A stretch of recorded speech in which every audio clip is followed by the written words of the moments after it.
how to connect your Stripe account to your Xero account.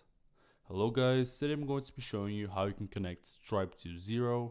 The first step is to go to your dashboard. I'm already here. And now just scroll all the way down until you see explore apps that connect with Xero. Click on learn more. Just scroll all the way down again and then click on explore more apps. Once it loads guys, just go to the search bar and type in Stripe.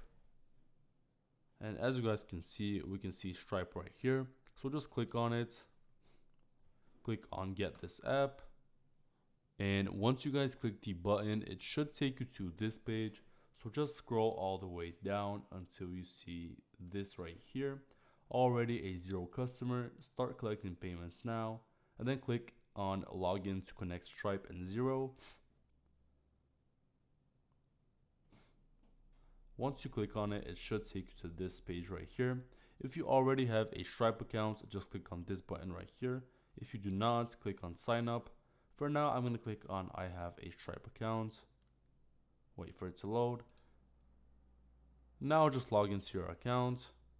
Once you guys have logged in, just click on connect. Wait for it to load.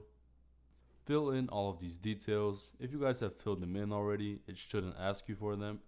And then just connect it. And yeah, thank you so much for watching and peace.